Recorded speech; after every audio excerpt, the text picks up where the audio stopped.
everyone and welcome back to my channel.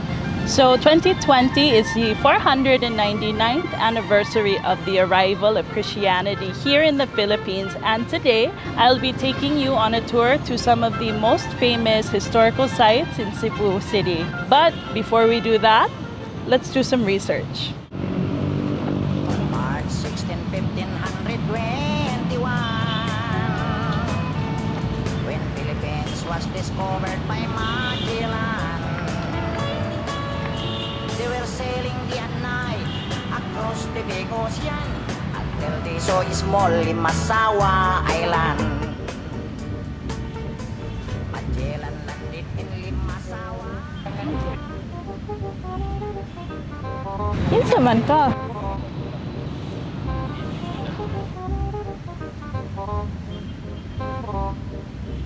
Ikaw jud ni? Oh, ako na. Kung ikaw ni, can I ask you some questions? I'm doing some research for a vlog. Pila ka buhok? 49. Anong 49? Basta. Yun na pa. Asa manita ka ron? We're in Cebu. Cebu? Sugbo. Ah.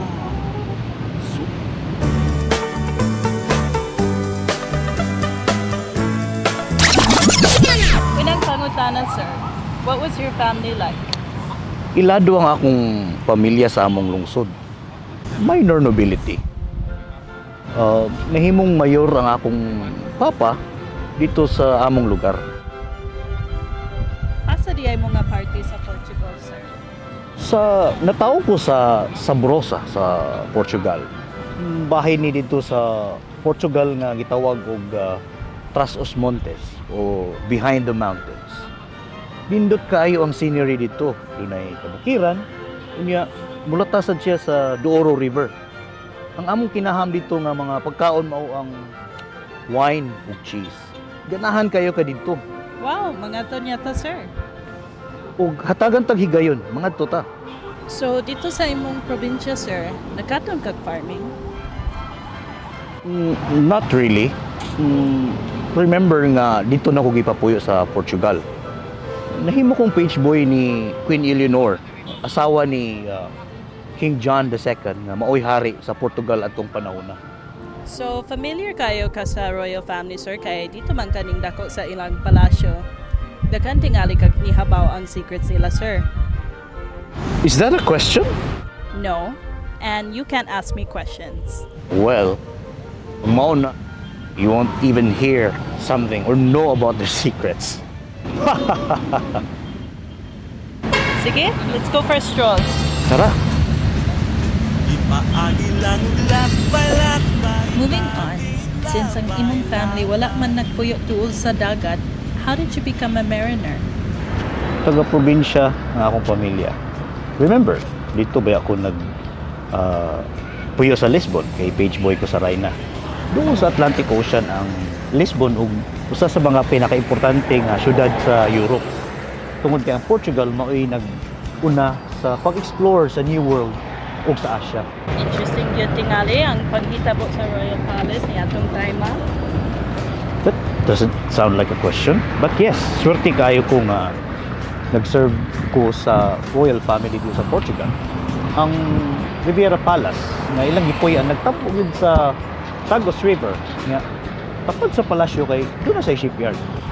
So nakaila na kag mga tao nga naka-explore sa lain-laing parte sa kalibutan. Mga konkisador, mga negosyante, mga shipbuilders ug mga crew sa barko. Daghan kay sila dito sa Lisbon. Strategic good kaayo ang lugar ug ang location kay naa siya sa baba sa Tagus River. Unya connected sa siya sa Atlantic Ocean. So safe and accessible ra siya sa dagat.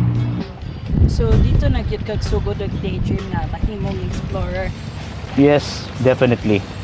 Daghan kay kung mga nadunggan nga mga istorya bahin sa mga tao nga nibiya sa Portugal sakay sa ilang mga gagmay nga caravel nga kaisog ug ambisyon ray nagdala nila. Pagbalik nila bantugan og adunahan na. Labaw na gyud sila Alvarez de Cabral ug Vasco da Gama. Si Cabral ug si da Gama. Oo, si Cabral gitabok sa Atlantic Ocean ug iyang explore ang Brazil dito sa Americas. Ug si da Gama usab mo ay naka-discover og direct route padung India nga diri mo agi ubos sa Africa. Nabuhat ni nila few years before nibiya ko sa akong first voyage.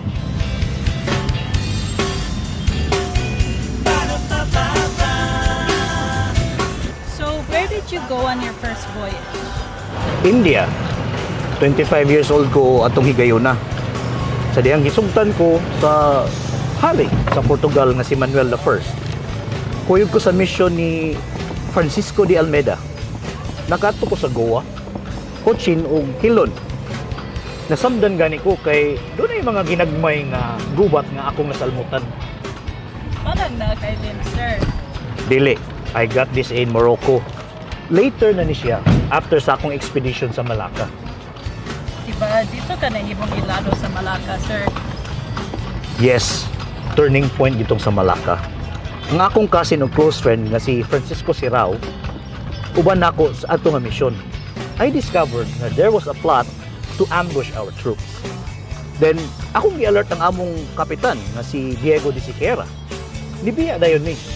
Pero nibalik mo sa Malacca, di ba? Oo. Ni-join ko sa Conquest sa Malacca, magilid ni Alfonso de Albuquerque. Ang akong igagaw nga si Francisco, naasa dito. Dako kayo tong reward nga ihatag sa amo atong igayuna. Maning time, sir, no, na imong nakaila si Enrique de Malacca. Wala gyud ko nagmahay nga akong gikuha si Enrique nga sulugoon. Ug akong nadala sa Europa. Kay si Enrique batid kaayo sa ilahang lingwahe ug relihiyon. Nya mao siya akong nahimong link sa mga tao dinhi. Nindot ang imong service sa King sa Portugal, so nganong nibalhin kag Spain, sir? Simple ra. Wala may magkasinamot ni King Manuel. Wa siya motuong maabot ra ang Spice Island gamit ang eastern route. Naabot na mo ang Asia through in western route pinaagi sa Indian Ocean. Nagduda jud ko nga doon na gyud toy laing paagi. You mean beyond sa Americas ug sa Pacific Ocean? Yes, ang Pacific Ocean nga which I named by the way, hinganlan ni Balboa og Mar del Sur. Katong iyang na-discover ni sa tuig 1513. Pero ang ngalan kagihatag nako moy ni Saler. So tungod ra gyud to sa imong guess nga naabot ka diri sa Pinas, sir. Well, nag-research po ko ginagmay before me nilarga. I had to convince Carlos I to take a gamble. Naulahi magud to ang Espanya when it comes to exploration. So, yeah, we took the gamble.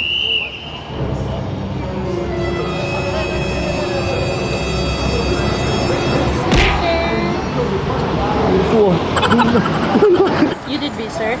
Oh yes, nisugal gyud ni adto. We did a lot of research actually with Roy, and daghan kay mig study nga map.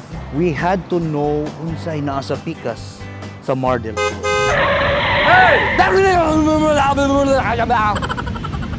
Oh, come on, man. Kinsa na si Rui, sir? Roy Faliero, suod na ko nga higala. Nag-page boy sa to siya sa Riviera Palace. Nagdungan mig ato sa Espanya sa tuig 1517. Dito sad mi namuyo sa syudad sa Sevilla. So, unsa may na-diskubrihan ninyong sa inyong research, sir? Naka-conclude mi nga doon na tingali passage sa nga nag-connect sa Atlantic o Pacific Ocean ubos sa Brazil. Ug sa pikas side sa Mar del Sur, nagyud tingali dito ang Asia ug ang Spice Island. Unya, duha ka tuig ang inyong preparation sa inyong journey, sir? Yes, but it wasn't all about the journey. Naminyo sad ko. Wala lagi kayo nahibawaan sa mga tawanan, sir. Can you tell us more about your family in Seville? Ang akong asawa, si Maria Caldera Beatriz, anak sa akong amigo nga si Diogo Barbosa. Nami duha ka anak. Puros lalaki, si Rodrigo ug si Carlos. Walang ko kaybaw ug naunsa sila kay wala naman ko kabalik sa Europe. So, nagduha-duha sad ka, sir, nga mo larga. course. But I felt that we were into something big. Indebted sa ko sa hari sa Espanya. Imagine, Portuguese ko. Dili ko mo Spanish. But eventually, ni-trust siya na ako. Okay ra ka? Joe, nakuyawan ko kay first time na ko sa ferry. Ay, gadlok kay ako ang numero uno nga marinero sa among panahon. Ayo gani ni kay puthaw sa among panahon. Kahoy ang gigamit. Muatumig laing-laing lugar. So, can you tell us about your crew, sir? Ang akong crew, Armada ni Moloka ang tawag sa amuha. Ako ang admiral sa fleet na composed of 4 carracks and usa ka caravel. Around 270 mi katao. Puros mo Spanish o Portuguese sa Armada, sir? No. Dunay French, English, dunay say mga Moros o Africans, pero mostly Spanish ang crew. Portuguese ko, so doon na sad sila pagduda sa akong loyalty. So, difficult sa DI to pag-lead ato nga crew. Oo dili lang lack of trust ang akong gidil ato. Suko kayo si Manuel the First, ang king sa Portugal na ako. I heard nga ipadalaan gani ko niya og caravel aron bukdon ang akong armada. Nya dakpon ko aron maput into trial. Pero may nalang gani kay wala sila kaapas. So, tungod kay wala kaayo sila mo trust imo, sir, moto nga naay ni rebelde during sa inyong journey. Oo. Kuna and other reasons. Dali ra to na put down ang first nga mutiny nga gi panguluhan ni Juan de Cartagena. Kay ni mutiny naman sab siya. Mas kuyaw tong ikaduha kay hapit yun na undang ang among expedition niya to. Juan de Cartagena was one of your captains, di ba? Yes. Captain to siya sa San Antonio, ang kinadak ang karak sa akong armada. Niapil sad siya sa rebellion ang lain pang duha ka kapitan, si Gaspar de Quesada ug si Luis Mendoza, mga kapitan sa Concepcion ug Victoria. Kuyawa di ayaw to, sir, no? How many were involved? About 50 or more, and daghan na doon nila I trusted and were assigned to important positions sa armada. Even si Andres de San Martin, among cosmographer, may apil sad sa mutiny. Isa may nahitabo atong mga ni mutiny, sir? Clear mangyod nga ang balaod anang mo rebel. Gi-let go to namo ang mga leaders sa rebellion, and their supporters were sentenced to hard labor until nakaton. After that, gi-reinstate sila. You said there were other reasons. So may lain rason, sir, nga nahitabo tong rebellion? Well, from the start, naamag yun ni doubt sa akong theory nga na ay Pacific route padung sa Spice Islands. Katong na-experience na mig kalisod, sayon ra ang pag-convince sa uban nga mo rebel. Naabtan sa mig winter, pati gyud kay ang weather for several weeks. Na-force mig stay sa Puerto de San Julian sa Patagonia for about 5 months. How did you feel when your men finally reached the Mar del Sur? Nakahila ko. Nakahila ko sa kalipay when I heard the news from Gonzalo de Espinosa. Kalma kayo tong Mar del Sur when we first saw it. Naglanalan na ang dagat. Opposite ra kayo sa Atlantic side. So, mauto nga ginganlan ako Mar Pacifico. Murag sign to from heaven nga mupadayon yun mi. Ang katong strait nga ni connect sa Atlantic ug Pacific, sir, kay named after na to nimo. Oh, really? Kuray mo asa question, sir. Di man good to question. Pero, am I remember that way? Question na sad. Again, good ni remember nimo, sir, sa lain-lain pag-agi. Now, let's talk about your Pacific crossing. Smooth sailing to siya all the way. Not at all. Tulo na lang ang nahibilin sa akong armada nga nibiya sa Seville. Unya, malnourished pagyud ako mga tao, then sagad namo na ay scurvy. Naiduha sa imong barko nga waka abot sa Pacific? Uoy, nasangad ang Santiago sa Santa Cruz River. Ug ang San Antonio, ang katong kinadakan, nawala pagpadung namo sa Pacific. Unsay feeling, sir, sa mag-explore og unexplored ocean? First of all, wa may mag-expect nga ocean na dayto. Ug mas dako pa gyud ang Atlantic. Nagtuomi nga gamay ra ang dagat nga nag-separate sa Americas sa Spice Islands. So, naaptan mig 3 months crossing. Sir, murag, dili ka malnourished? Anong malnourished yung mungro? Wala mo nagkalakawan? But before you answer that, kasing gutom ka.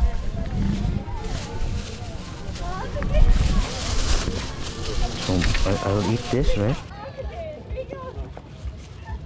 Singa na ni. Spanish bread. Yeah, they ran out of Portuguese bread. So,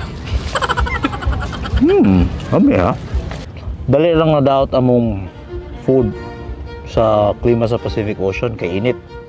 Kunya, pulos white tao ang mga isla nga among nakitaan. Kabot pa gyud namong isla nga naay na mo yo after 3 months. Giransak ang among mga barko sa mga tao niadtong islaha. mao ba ni dito sa Guam, sir?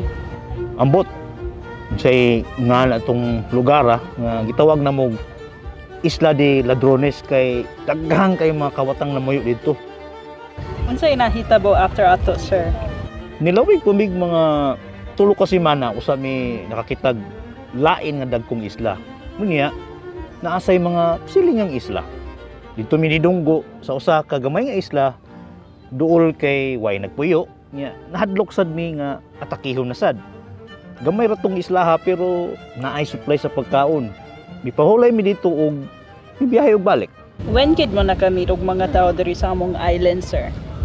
Niabot mi sa isla sa Masawa. Sugat mi yung mga tao nga sakay og mga bangka. Friendly kayo sila. Nakisirabot sa sila ni Enrique kay bawman sad sila mo Malay. Di pay kayo mi. So, giabi-abi ra mo sa taga Masawa? Yes, nag-blood compact ni sa ilang hari nga si Raha Kulambo. Friendly kay sila. Igla sa ming gibuhong sa pagkaon ug sa ilang mga local wine. Agig pasalamat, nagpamisa gid mi didto.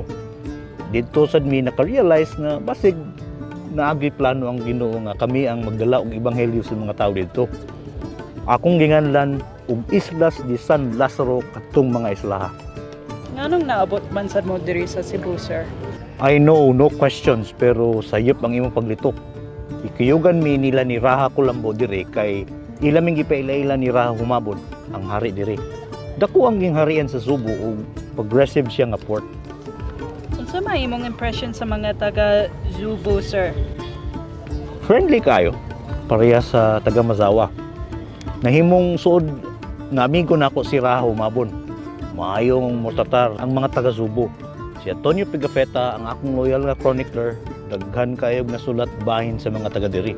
Niting ka madugay ka diri, sir. Ang among goal yun adto sa Spice Islands. Pero the more akong nailhan ng mga tao, the more I believe nga plano gito ni Lord. Mato nga you ask Raha Humabon to be baptized? Wa gyud ko na sayop. Gidala mi diri para ma-convert ang mga tao. Ang hari mismo. Unya, iyahang asawa nagpabunyag uban sa 800 ka mga katawhan. Nidawat pa gyud sila mga Kristiyano nga pangalan, Carlos ug Juana.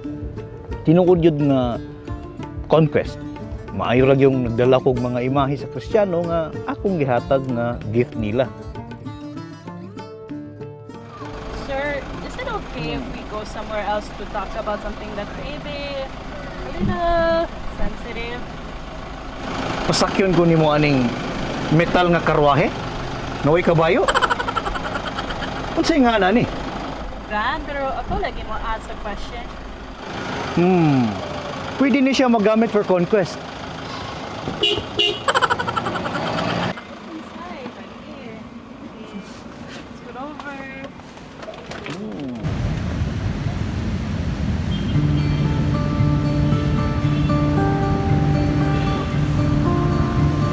Ingani ba YouTube naon si Lapu-Lapu, sir? Not really.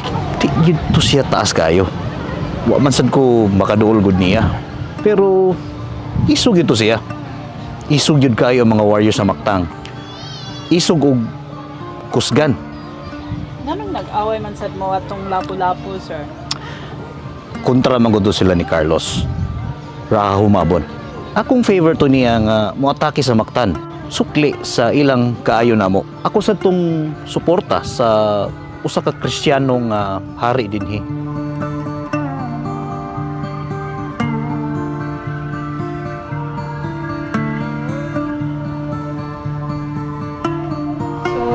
you tell us more about My death? No need to be sad about it. Mamatay man kitang tanan. It was a good death, I guess. I died fighting.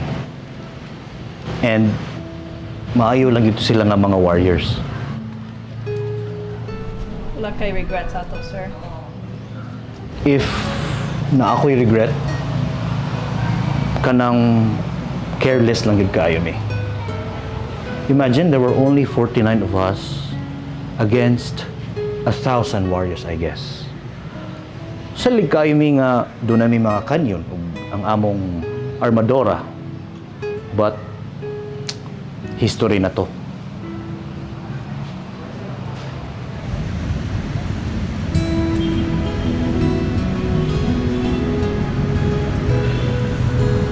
So, kumananata sa 49 questions, sir. Pero mohangyo ko nimo kung pwede ko maguta na one bonus question. Nabo ko'y laing choice? Bakit niya imong cross nga giugsok diri sa Cebu, sir?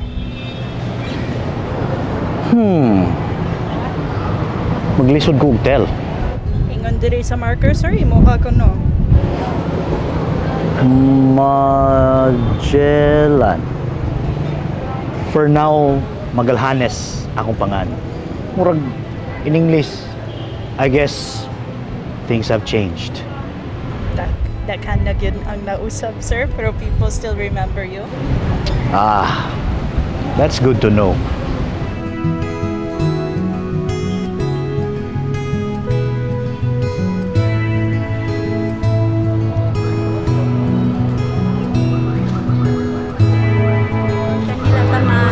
Nakakita ka akong koyog si Magellan ba to? Magellan, karay, kaloyo. Ah, Tara, mo na siya sa Magellan.